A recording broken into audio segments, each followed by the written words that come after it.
No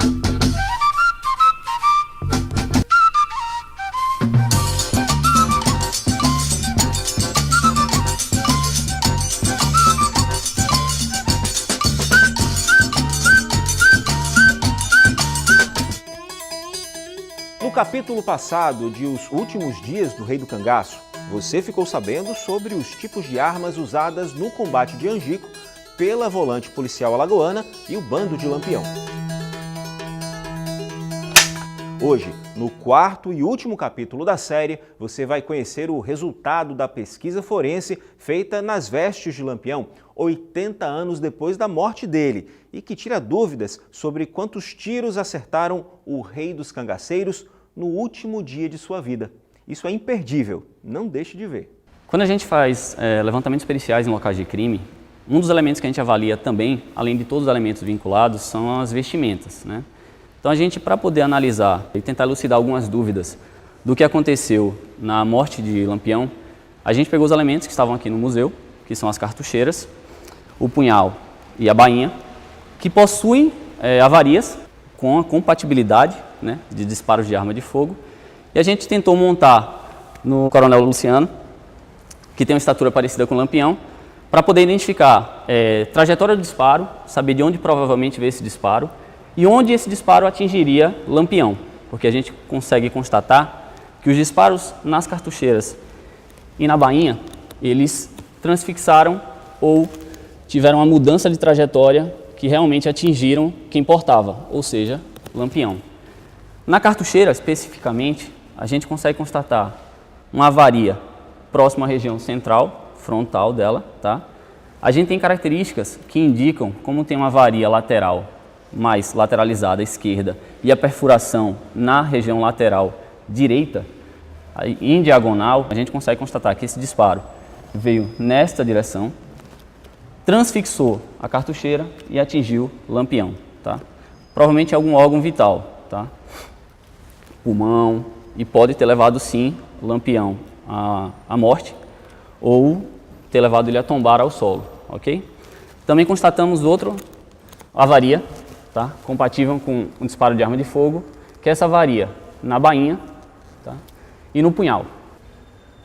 Bem parecida com aquela, a gente consegue determinar também a trajetória, porque a gente tem avarias do impacto e do deslocamento do projétil na estrutura metálica.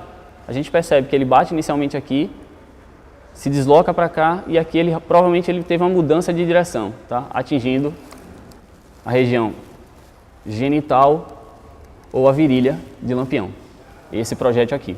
É fundamental registrar que Lampião, um pouco mais magro do que o nosso modelo, usava o punhal em diagonal, enfiado sobre a cartucheira de cintura, o que deixava a arma mais colada ao corpo, fato que fez a bala, desviada pelo impacto na bainha, resvalar e atingir a região umbilical, corroborando com o depoimento do então aspirante Ferreira de Melo, chefe do grupo de combate, integrante da volante do tenente Bezerra, que primeiro abriu fogo contra o rei do cangaço e que relatou ter visto o ferimento. Já nos bornais, que a gente analisou também, a gente constatou elementos também, tá, compatíveis com disparo de arma de fogo, dois na verdade, todos os dois na região posterior. Tá? Um com formato elíptico, vamos dizer assim, vertical, indicando que o disparo foi também descendente, de cima para baixo. Já o outro, ele tem um formato elíptico horizontal, da direita para a esquerda. Só que os bornais, a gente não tem certeza, né, se estavam realmente estavam sendo trajados por Lampião ou por Maria Bonita no momento em que aconteceu o fato, mas a gente consegue constatar que quem portava esses bornais recebeu 2 disparos pelas costas. Basicamente, de elementos materiais que a gente conseguiu constatar nas vestes, foram essas, né, e óbvio, no punhal também. Então a gente conseguiu constatar esses quatro pontos de perfuração ou de impacto de projétil de arma de fogo. Quando a gente coloca os bornais no Coronel Luciano para ter uma dimensão melhor, né, da localização das avarias, das 2 perfurações compatíveis com disparo de arma de fogo, num indivíduo, né, provavelmente Lampião, devido às dimensões do Coronel Luciano serem compatíveis com o de Lampião, a gente consegue identificar que são 2 elementos, tá? Então a gente tem uma perfuração nesta posição e outra perfuração nessa posição. Tem outras 2 avarias, mas não são vinculadas a armas de fogo, tá? São elementos cortantes que causaram essas 2 avarias. Então, nessas 2 perfurações, a gente consegue constatar, analisando minuciosamente as avarias, consegue constatar as direções, tá? Então, essa aqui a gente consegue constatar que ela tem um sentido mais horizontal, continua inclinado, tá? Tangencial, de baixo para cima, devido às avarias. Esta aqui, nessa perfuração que a gente constatou, a gente percebe que ela tem esta dimensão maior que essa, ou seja, ele foi tangencial e nesta direção, certo? Agora, para definir o sentido, se foi de lá para cá ou daqui para lá, a gente consegue determinar pelas avarias no tecido. A gente vê que teve um arrancamento nessa região e na região posterior há um amassamento, né? Um abaloamento desta região na região posterior. Então, a gente consegue determinar que ele arranca o tecido nesta posição, causa essa avaria, esse abaloamento nesta outra região e perfura a vítima, tá? Quem trajava o bornal. Nesta avaria, a mesma situação. A gente percebe que houve um arrancamento do tecido vermelho aqui, que é onde o projétil inicia a sua transfixação, tá? Há esse choque, a colisão com esta região, o que causa também um abaloamento na região posterior desta região, então, que comprova que o projétil seguiu essa trajetória. Quando a gente veste a cartucheira no Coronel Luciano, a gente percebe que há uma sobreposição entre os 2 elementos e onde a gente constatou as perfurações nos bornais deixam de ser visíveis, ou seja, quem estava vestindo a cartucheira, se estivesse vestindo o bornal, teriam as mesmas perfurações que a gente constatou nos bornais, também nas cartucheiras, mas não há. Observe nesta imagem de 1936 que Lampião usa sobre a camisa bornais idênticos aos examinados em 2018 pelo perito Vitor Portela. Note que nesta foto, também tirada em 1936, os bordados nos bornais de Maria Bonita são diferentes dos que aparecem nos bornais de Lampião. O perito concluiu seu trabalho afirmando que as cartucheiras e bornais examinados por ele não estavam sendo usados ao mesmo tempo por Lampião, quando o cangaceiro foi atingido.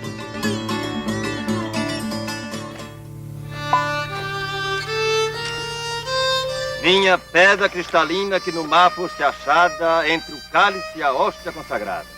Minha pedra cristalina que no mar fosse achada entre o cálice e a hóstia consagrada. Treme a terra, mas não treme Nosso Senhor Jesus Cristo no altar. Treme a terra, mas não treme Nosso Senhor Jesus Cristo no altar. Assim treme os corações de meus inimigos quando olharem para eu. Assim treme o coração dos meus inimigos. Com a chave do sacrário eu me fecho.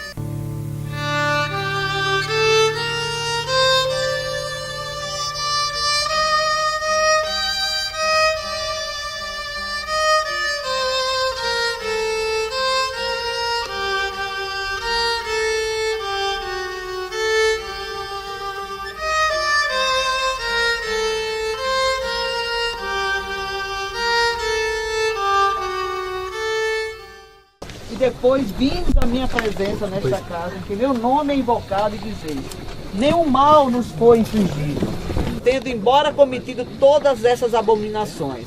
Acaso esta casa em que meu nome é invocado tornou-se a vossos olhos uma caverna de ladrões? Eis que também eu vi, diz o Senhor. Palavra do Senhor. Graças a Deus. Desde 1998, as cidades de Poço Redondo, Porto da Folha e Canidé do São Francisco, em Sergipe, juntamente com as alagoanas Piranhas, Olho d'Água do Casado e Delmiro Gouveia, realizam missas, exposições temáticas e seminários para relembrar o combate final entre o Bando de Lampião e a Volante Policial de Alagoas, ocorrida na Grota do Angico, Margens Sergipana, em 28 de julho de 1938. Neste ano de 2018, em que o ataque a Angico completa 8 décadas, as cidades ribeirinhas recebem centenas de visitantes de praticamente todo o Brasil e até de países vizinhos, que buscam conhecer um pouco mais daquele dramático episódio de nossa história recente. Expedita Ferreira, filha de Lampião e Maria Bonita, e Vera, neta do famoso casal de cangaceiros, são as figuras mais notórias na cerimônia religiosa. Cravada em meio a serrotes da caatinga preservada, Angico foi transformada em santuário, onde a missa sempre é um momento de reflexão sobre aquela época conturbada da história sertaneja. Bandido para uns e herói para outros tantos, o certo é que Lampião e Maria Bonita se tornaram as figuras mais representativas do sertão nordestino em todos os tempos, empatados com o padre Cícero Romão Batista, considerado o santo milagreiro da região. Logo após a morte de Lampião, a grande maioria dos cangaceiros sobreviventes se entregou às autoridades. Mas Curisco resolveu continuar na vida bandida até ser morto na Bahia em 25 de maio de 1940 pela volante do tenente Zé Rufino. Sua companheira, Dadá, foi ferida e perdeu uma perna, tornando-se mais tarde grande fonte de informação para historiadores e jornalistas. Faleceu em Salvador em fevereiro de 1994. As secas devastadoras, somadas ao descaso dos governantes com o progresso econômico do Nordeste, tornou o sertanejo um semi-escravo das elites dominantes.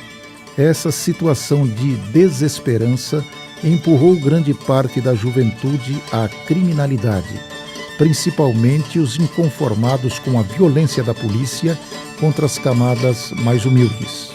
Muitos encontraram num cangaço uma forma de vingança contra os desafetos. Outros faziam da vida bandida meio de sustento através do dinheiro fácil saqueado das vítimas. E havia ainda os que caíam na marginalidade simplesmente em busca de aventuras que os livrassem da vida tediosa dos sertões, sem perspectivas de ascensão social. Do ponto de vista da geração de renda, os principais meios de subsistência dessa população era a agricultura, e a agricultura era a agricultura de subsistência, e a pesca e esse comércio informal. Entretanto, a renda que se gerava nessas atividades, e eram poucas opções, era uma renda muito baixa, o que de um certo modo ia demarcando essa configuração de concentração, onde você não tinha a estratificação social que você tem hoje, que ela começa a surgir a partir da evolução da indústria nacional. Mas a indústria nacional ela era muito concentrada na região sudeste, particularmente no estado de São Paulo. A periferia do país ela ainda não tinha a atividade industrial como atividade consolidada, exceto por uma presença de uma forma ainda muito tímida da indústria têxtil no município de Delmiro Gouveia. Isso, de um certo modo, contribuía também com a geração de renda na região sertaneja, mas era ainda uma presença pouco expressiva na economia regional. Lampião, o mais famoso cangaceiro, era um produto desse meio cruel. Ao contrário do que muitos dizem, ele nunca teve qualquer pendor revolucionário. Mantinha alianças com poderosos chefes políticos, aos quais prestava serviços de pistolagem. Suas únicas ações em favor do povo era jogar algumas moedas às crianças pobres e doar tecidos roubados de pequenas lojas para os esfarrapados das caatingas. Malandramente, dessa forma, mantinha a gratidão dos desvalidos, que o tinham como herói. Portanto, pode-se dizer que Virgulino Ferreira da Silva foi o mentor do modo de agir do crime organizado dos dias de hoje, que domina as grandes cidades brasileiras. Hoje, aos 95 anos, a ex-cangaceira Dulce, que entrou para o bando aos 14 anos de idade, raptada pelo cangaceiro Criança, é a única sobrevivente do bando de Lampião. Mora em Campinas, São Paulo, e neste dezembro de 2018 permanece lúcida e falante. Em julho de 1996, um evento realizado pela Chesf em Canindé do São Francisco, Sergipe, promoveu um encontro pacífico entre ex-cangaceiros e ex-soldados de volantes. Ao final do encontro, Candinheiro, um dos cabras de Lampião, que escapou ferido do tiroteio em Angico, selou a paz com o cabo Panta de Godói, da PM de Alagoas, que, 58 anos antes, teve participação decisiva no ataque mortal ao último refúgio do rei do cangaço. Embora o cangaço tenha deixado um rastro de dor, luto e destruição para os sertanejos, paradoxalmente os cangaceiros viraram heróis populares. Ao longo dos anos, a literatura, o cinema, o rádio e a televisão dedicaram enormes espaços ao tema. No mesmo plano, Lampião, Maria Bonita e seus cabras são lembrados até hoje por meio da dança, do teatro, da moda, da culinária, do artesanato e da música.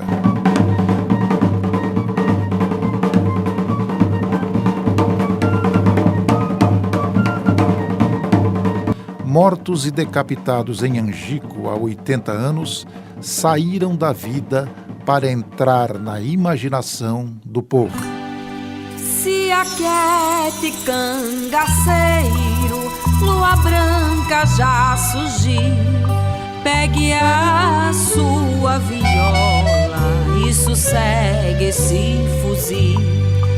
Pegue a sua viola e sossegue esse fuzil. Diga um verso apaixonado e desarme o coração. Faça um cordel de namoro e um repente de paixão. Faça um cordel de namoro e um repente de paixão. Poesia de cangaceiro não é morte, não, senhor. Cangaceiro é violeiro, é poeta e prosador. Poesia de cangaceiro também tem fé e amor. Cangaceiro é bicho bruto porque a vida lhe caliçou.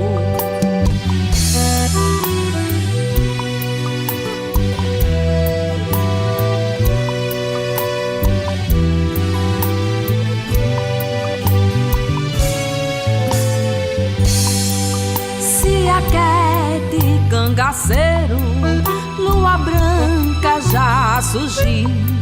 Pegue a sua viola e sossegue esse fuzil. Pegue a sua viola e sossegue esse fuzil. Diga um verso apaixonado e desarme o coração. Faça um cordel de namoro e um repente de paixão. Faça um cordel de namoro e um repente de paixão.